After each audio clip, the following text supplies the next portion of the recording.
बिस्मिल्लाहिर्रहमानिर्रहीम। अस्सलामुअलैकुम। AQ global channel देखने वालों को हमारा सलाम और हमारे चैनल पर हम आपको खुश आमदीद कहते हैं। दोस्तों, क्या वाकई तारीख़ अपने आप को दोहराती है? तो इसका जवाब है जी हाँ, तारीख़ वाकई अपने आप को दोहराती है।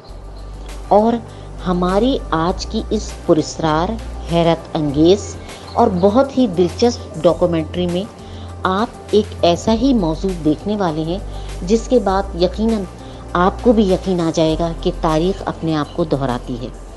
कोरोना के नाम से कौन नहीं वाकिफ़। आजकल जहाँ देखें, जिस जगह देखें, कोरोना की तबाहकारियाँ जारी हैं। लोग कोरोना के नाम से इस कदर डर गए हैं कि ये नाम एक दहशत की अलामत बन चुका है। कोरोना कोविड-19 वायरस है और जो एक छूत का मुतअद्दी मर्ज है, एक शख्स से दूसरे शख्स को लगता है और बहुत तेज़ी से फैलता है।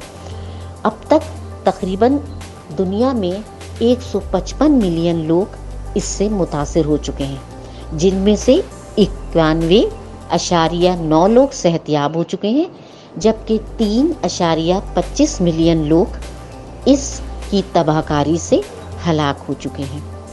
दोस्तों, शायद आप सब ये सोच रहे होंगे कि कोरोना एक ऐसा वायरस है जो इसी दौर में दरियाफ्त हुआ है और शायद इससे मिलता जुलता वायरस कभी भी कहीं पर मौजूद नहीं था।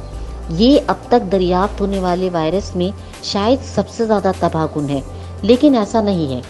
आइए हम आपको बताते हैं कि तारीख़ किस तरह अपने आप को दोहरा रही है। बल्कि हमारी तो दुआ है कि खुदा करे कि कोरोना उतना तबाहकुन साबित ना हो जितना 1918 में एक वायरस साबित हुआ था, जिसे दुनिया स्पेनिश फ्लू के नाम से जानती है। ये स्पेनिश फ्लू या हस्पानवी फ्लू A/H1N1 नामी वायरस के ज़रिए से फैलता था। ये भी एक मुतअद्दी और छूत का मर्ज था और एक शख्स से दूसरे शख्स को लगता था। ये 1918 जनवरी से लेकर 1920 दिसंबर तक फैला था और इसकी तबाहकारियाँ इतनी ज़्यादा थीं कि इसने दुनिया के 1/3 हिस्से को अपनी लपेट में ले लिया था। इससे तकरीबन 500 मिलियन लोग बुरी तरह मुतासिर हुए थे, जिसमें से एक आम अंदाजे के मुताबिक 17 मिलियन से लेकर 100 मिलियन तक लोग जाँ बहक हो गए थे। अब आप अंदाज़ा लगा लिए कि ये किस कदर तबाहकुन किस्म का वायरस था। इसकी एक और तबाहकारी ये थी कि इससे मौमर अफराद या ज़ईफ़ अफराद नहीं, बल्कि 5 साल की उम्र के बच्चे से लेकर 45 साल तक की उम्र के जवान लोग ज़्यादा मुतासिर थे और वही इस मुतअद्दी मर्ज या इस छूत के मर्ज या इस वायरस की वजह से ज़्यादा हलाक हुए, जिसकी वजह से ये और ज़्यादा खौफनाक शक्ल अख्तियार करता चला गया। इसकी एक और बात भी बेइंतहा ख़तरनाक है, जो कम अज़ कम कोरोना में नहीं है। कोरोना में अगर आपका मदाफ़ियती निज़ाम काफ़ी हद तक मजबूत है तो कोरोना का मर्ज़ खुद ब खुद ख़त्म हो जाता है, लेकिन ये मर्ज़ एक बहुत ही ख़तरनाक मर्ज़ था, क्योंकि ये फेफड़ों के अंदर एक ऐसा इन्फेक्शन पैदा कर देता था जिसकी वजह से इंसान का मदाफ़ियती निज़ाम तबाह हो जाता था और ख़ास तौर पे नौजवानों के मदाफ़ियती निज़ाम को इस वायरस ने तबाह कर दिया। इसकी वजह से इसे एक ख़तरनाक तूफ़ान का नाम भी कहा जाता था। इसे लंगड़ा बुखार भी कहा जाता था। इसमें बेपनाह लोगों की हलाकत हुई। मज़े की बात यह है कि उस ज़माने में, जो कि आज से तकरीबन 100 साल पहले का ज़माना था, SOP के तमाम वही उसूल लागू किए गए जो आजकल हम और आप देख रहे हैं, सुन रहे हैं। यानी तमाम public places, cinema, park, hotel, school, colleges और इस किस्म की तमाम जगह सख्ती के साथ बंद कर दी गई। मास्क को लाजमी करार दिया गया। हाथ धोने को बार बार इसकी ताकीद की जाती और कहा जाता कि आप बार बार हाथ धोएं। यानी तकरीबन वही SOPs के उसूल इस्तेमाल किए गए जो आजकल कोरोना के लिए इस्तेमाल हो रहे हैं। खुशाइन बात ये थी कि इन्हीं उसूलों की वजह से ये मर्ज रफ्ता रफ्ता दुनिया से ख़त्म हुआ। तो उम्मीद है कि कोरोना भी SOP के इन उसूलों को मुस्तकिल इस्तेमाल करने से जल्दी ख़त्म हो जाएगा।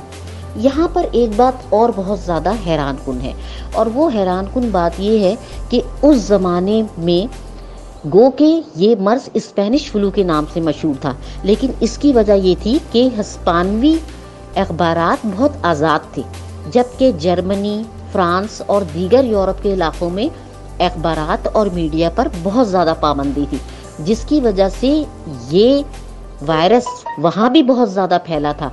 लेकिन क्योंकि हिस्पानवी अखबारात और मीडिया ने इसको बहुत ज़्यादा कवरेज दी थी, इस वजह से इसका नाम ही स्पेनिश आलमी फ्लू की वबा पड़ गया था, या हिस्पानवी फ्लू या हिस्पानवी इन्फ्लुएंजा के नाम से इसे जाना जाता था। उस ज़माने में इस कदर सख्त किस्म के SOP के उसूल लागू थे कि जो शख्स भी इन उसूलों की खिलाफ वर्जी करता उसके ऊपर फाइन होते, बड़े बड़े जुर्माने आयद किए जाते और आमतौर पे जेल की सज़ा भी सुनाई जाती। कहा जाता है कि क्योंकि मुख्तलिफ जंगे अजीम के बाद बहुत ज़्यादा हिफ्ज़ाने सेहत के उसूल मुतासिर हुए थे, इसी वजह से ये मर्स फैला। और जाहिर है कि मेडिकल कैंप्स इतने नहीं थे और कोई भी मेडिकल सहूलतें इस हिसाब से मुहैया नहीं थी जिस हिसाब से उस वक्त मरीज़ों को चाहिए होती थी। इस वजह से ये मर्स 500 मिलियन लोगों में फैल गया और नौजवान इससे बहुत ज़्यादा मुतासिर हुए और बहुत ज़्यादा हलाक भी हुए। कोरोना के लिए हम सबको चाहिए कि हम सब सोशल डिस्टेंसिंग का खुसूसी ख्याल रखें और मजमू की जगह में जाने से पहले मास्क लगाएं और वहां से आने के बाद अपने हाथों को धोएं और सैनिटाइज़र का इस्तेमाल भी ज़रूर करें। हम तो शायद अभी फिर भी बहुत इब्तिदा में हैं और हमारी दुआ है कि ये मर्ज इब्तिदा ही में ख़त्म हो जाए, क्योंकि ये अभी तक 3.25 मिलियन लोगों को ही हलाक कर चुका है। लेकिन ज़रा सोचिए कि हिस्पानवी फ्लू ने तो 17 मिलियन से लेकर 100 मिलियन लोगों तक को अपना निशाना बना लिया था।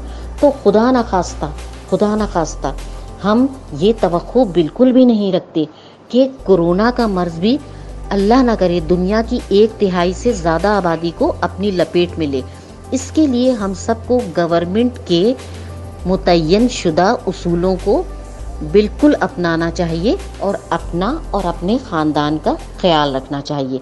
यहाँ एक बात और बहुत ज़्यादा काबिल गौर है जो कि हमारा आज का मौजू भी है कि हिस्ट्री दरअसल अपने आप को इसलिए दोहराती है या तारीख़ इसलिए दोबारा हमें दिखाई देती है कि हम तारीख़ के उन सफ़ात से सबक हासिल करें जो गुज़र चुके हैं। बदकिस्मती से उस वक्त के लोगों को तो ऐसा कोई मुतअद्दी मर्ज या ऐसे किसी वायरस के बारे में मालूमात नहीं थी, चुनाचा वो 500 मिलियन तक इस मर्ज का शिकार हो गए।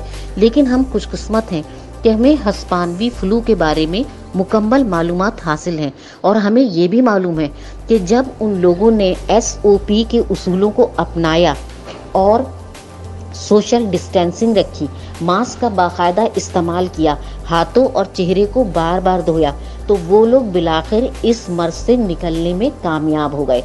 उस वक्त के लोग इस कदर अक्लमंद होशियार थे कि उन्होंने सेल्फ क्वारंटाइन का सिलसिला खुद ही शुरू कर दिया था, जबकि हमारे यहाँ बार बार गवर्नमेंट को इस सिलसिले में हिदायत जारी करना पड़ती हैं, जबकि उस ज़माने के लोगों ने सेल्फ क्वारंटाइन का सिलसिला खुद ही शुरू कर दिया था।